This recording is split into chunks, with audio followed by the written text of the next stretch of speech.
With all of Earth's major powers under one banner for the first time in human history, the Western Alliance channeled all of its economic might into increasingly ambitious research projects. In April 2026, tests were completed on the first fusion rocket. Of the 4 vessels built by the Alliance Space Command as part of their Mars expedition, the last had never left Krippen Station. The 8-year-old AS Columbia was retrofitted with this new technology and launched on October 12th the next year. The ability to burn towards their destination for the duration of the flight, or at least halfway there before they had to decelerate again, allowed for a reduction in travel time from 6 months down to just 14 days.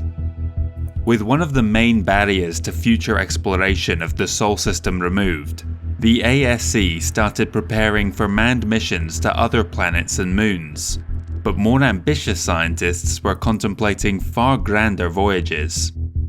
In 2028, they presented in front of the Western Alliance Parliament and proposed the Magellan Project, a series of long-range probes that would travel to nearby stars in search of other habitable worlds.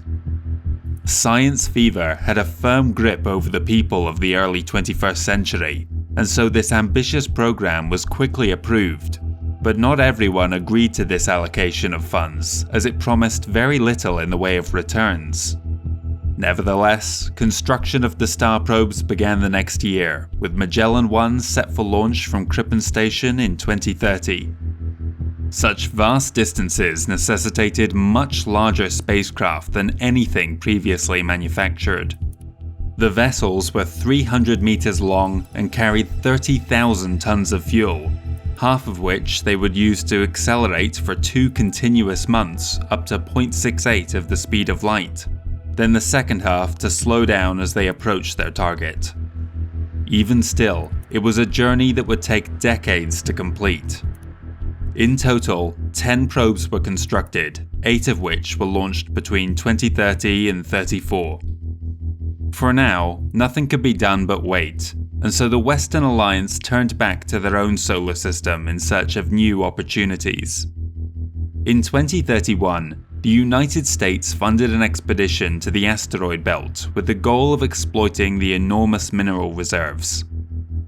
Despite the hardships in reaching the belt and the inherent dangers and challenges of zero-G mining, the mineral deposits there were so abundant that they could potentially supply Earth industry for tens of thousands of years. Other European and American commercial operations followed, with the Belter capital established within the initial drilling site at Metis. Rare elements were soon flowing back to Earth in abundance, and they became the main source of more common metals too later in the 21st century. The most distant outpost for mankind was located on Saturn's moon Titan, where the Alliance Space Command set up a permanent science base on January 29, 2042. Anticipation was building as the Magellan Program entered its deceleration phase. Magellan 2 and Magellan 3 were the first to reach their destinations, but unfortunately reported no viable worlds at either Alpha Centauri or Barnard's star, something which with a millennium of hindsight we can now say was premature.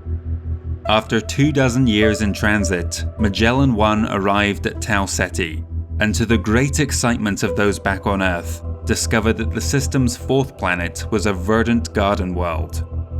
By the end of the decade, Magellan 4 and Magellan 5 also beamed back promising results from Epsilon Eridani and Indi. Actually setting foot on these worlds was going to be a completely different challenge, one that seemed beyond the reach of mankind without further advances in technology. The Western Alliance decreed that so-called slow-boat colony ships were far too risky, as they had zero means to support such a venture should the crew come to harm. What they didn't know is that Magellan 6 had already been co-opted by fringe elements within the United States of America, and actually had a small contingent of stowaways on board. They sabotaged the probe so as to not send any updates back to Earth. Against all odds, they survived in isolation for decades, and upon reaching their destination in 2119, founded a tiny colony among the asteroid belt which they christened Columbia. It would be centuries before contact with the rest of mankind was re-established. The Western Alliance funded a follow-up to Magellan in the form of the Champlain Program, but this was more limited in scope. The last of the 3 probes was launched in 2066, but none were successful. The reason for the smaller project was because the wealth inequality between member states was only increasing, and the poorer nations argued strongly against what they perceived as a pointless money sink. More tangible scientific advancements of the 21st century had come in the eradication of many diseases, advancements in metallurgy, and a reduction in pollution through widespread adoption of nuclear power.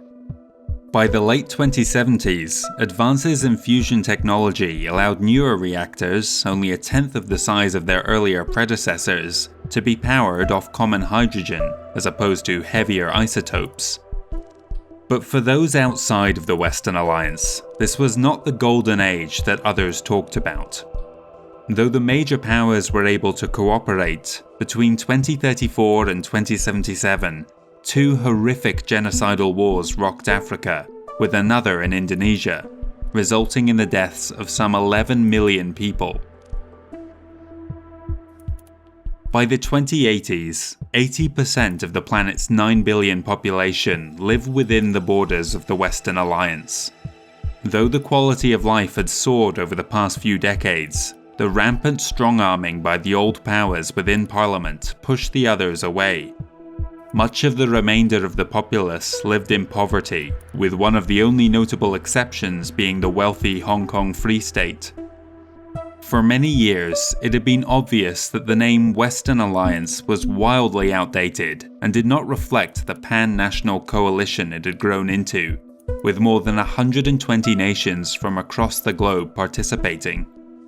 In 2086, they took the historic step to rename the organization to better reflect its position as the first true world government. Henceforth, it would be known as the Terran Alliance. As grand a gesture as it was, this fresh coat of paint did nothing to resolve the underlying issues. The disparity between haves and have-nots had only increased. The individual countries that comprised the Terran Alliance looked out mainly for their own interests, with the European and North American nations ensuring they remained at the top of the pyramid. While secession was an option open to anyone, doing so would result in immediate trade embargoes.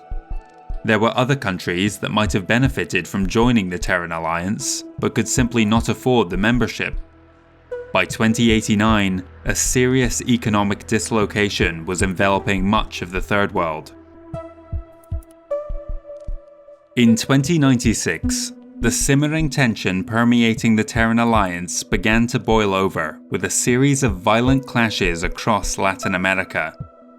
Things reached a crescendo in July 2098, when Brazilian factory workers went on strike, leading to widespread protests that were beyond the abilities of local police to deal with.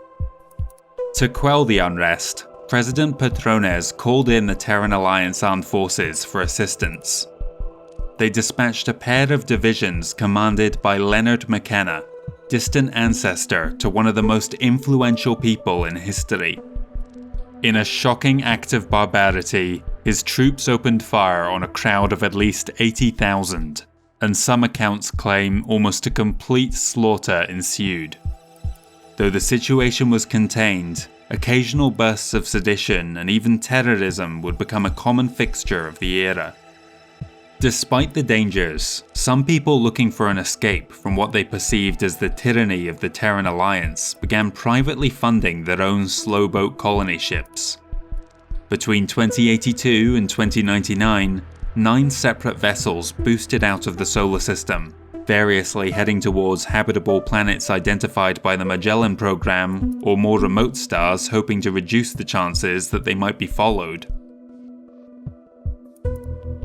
At the beginning of the 22nd century, the buried research of Drs. Thomas Kearny and Takeyoshi Fuchida was rediscovered, beginning a race to become the first team to verify the existence of what was known as Kearny-Fuchida pan-dimensional gravitational mathematics. Several universities around the globe took up the challenge, using the latest fusion reactors to conduct the experiments. On May 25, 2102, the universities of Auckland and Ottawa announced near-simultaneous breakthroughs, with Cambridge and the Czech Technical University hot on their heels. If scaled up, this new innovation could allow for a larger object to travel near instantaneously, jumping through hyperspace from one location to another. The Terran Alliance Science Council wasted no time in presenting these findings at Geneva that September. With government funding, they could undertake an extrasolar space mission, traveling to those distant garden worlds discovered by the Magellan Program. The cost of this venture, 1 trillion credits. The response was a mixture of excitement and outrage depending on an individual country's GDP. After the restructuring of 2086, contributions towards scientific pursuits directly correlated to the size of one's population, meaning the greater burden was shouldered by the poorer nations. Despite this, in November 2103, after 14 months of intense debate, the Alliance World Parliament voted to fund the experiment, but only with a narrow majority of 3 votes. Work began at Mars's second moon, giving the endeavour its name, the Deimos Project. The undertaking quickly swallowed up vast amounts of money, over 400 billion credits in its first year alone. By 2105, the budget was already receiving its 5th increase, pushing many to their breaking points. On April 2nd, food riots broke out in Northern Ireland, and by July, the rioting had spread to several cities across Africa and Latin America. Within 4 months, those regions had erupted into violence. The Terran Alliance armed forces moved aggressively to quell the unrest. The Deimos tax rebellion would result in more than 3 million casualties, among them 70,000 TAAF soldiers. This heavy-handed response kicked off a wave of secessionist movements. By April 2106, 12 nations had split from the Terran Alliance, more than a dozen others following them out the door over the next year. Within Parliament, the Alliance of Poorer Nations, championed by the representative from Brazil, refused to make any further contributions to the project until the other states agreed to divide up the cost as a straight percentage of GDP, which ultimately they were forced to agree to. After several years of hardship, in 2107, the prototype Deimos hyperdrive was completed. Measuring approximately 200 meters in length, it was little more than a framework around an extraordinarily complex titanium-germanium core, with a navigational computer bolted to the front of it. On August 28th, the device was towed into position at a distance of 7 AU above Sol, the system's zenith. Its pre-programmed destination was its opposite location below Earth's sun, Sol's nadir. The reason for this distance was because it was discovered that tidal forces created by a star or planet could tear a vessel apart if it was too deep inside the gravity well when it jumped. The needle-like vessel was charged by the flagship Volga, and at midnight on September 3rd, the go command was transmitted. The ship vanished before the eyes of the project leads. It would take 2 long hours for a transmission traveling at the speed of light sent by their colleagues to reach them, confirming that the hyperdrive had rematerialized at the other end within a minute of departing. In deference to the scientists who had first theorized such a feat was possible, the device was renamed the Kearny-Fuchida Drive. The success of this operation at the first time of asking quietened protests among the Terran Alliance, but they flared up again when hundreds of billions of credits in additional funding was allocated to the Deimos Project, with the new goal of reaching the best-known planet fit for habitation at Tau Ceti. The scientists had learned a lot from the initial experiment, but weren't quite ready to launch a manned mission just yet. The That the test vessel had re-emerged at all was a minor miracle, as they discovered that the actual safe jump distance for Sol lay at just over 10 AU, perhaps accounting for the unexpected delay as it passed through hyperspace. Further experimental jumps were carried out over the next few months, several with animals on board to confirm whether such a journey was survivable. All of them came back positive. In February 2108, the Deimos Project achieved another landmark success when Raymond Bache became the first human to travel by means of KF Drive, reporting only mild dizziness and nausea. Several others made their own jumps over the next few months, with none exhibiting any serious medical concerns. Work on TAS Pathfinder, humanity's first interstellar spacecraft, was completed that November. It had a maximum jump distance of 15 light-years, giving it sufficient range to reach the Tau Ceti system. Far from the needle-like prototype, this was a true exploration vessel, with a crew of 14 and transit drives to carry it the final leg of the journey from the jump point to orbit over the fourth planet. Command of this historic mission fell to Captain Norm McKenna, another in the illustrious family line that would shape the future of the Terran Alliance. On December 5th, 2108, he and his crew jumped out of the system. For 30 nerve-wracking days, mankind collectively held its breath as people awaited their return. They had no way of knowing whether the ship had survived the journey. Similarly, if both fusion reactors on board malfunctioned, the crew would have no way of recharging their KF drive in order to make the voyage back. On January 4th, 2109, TAS Pathfinder rematerialized precisely on schedule, with confirmation that they had traveled to another star. And the world celebrated.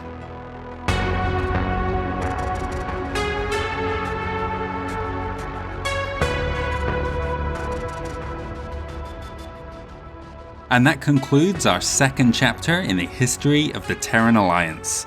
Next time we're going to pick things up just a couple of weeks before this one ended, and we're going to explore what it was that the crew of TAS Pathfinder found in the Tau Ceti system, and then we're going to follow them and the rest of humanity as they begin to colonize other star systems around Earth.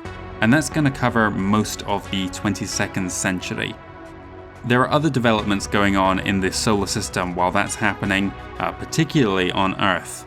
We saw the kind of building unrest in this chapter, and that's going to continue next time it really comes to a head in the latter half of the century. I hope you're enjoying this mini-series. There are 3 more chapters planned for it, and my goal is to try and get the whole thing finished by the end of August. I'm still not quite sure whether that's going to plan out, but we will see. After which we'll be returning to the Third Succession War. If you did enjoy the video today, you can let me know, leave a comment below. I'll try to respond to as many of you as I can. You can also support the channel by giving the video a like. You can share it around with other people who might have an interest in BattleTech lore and history.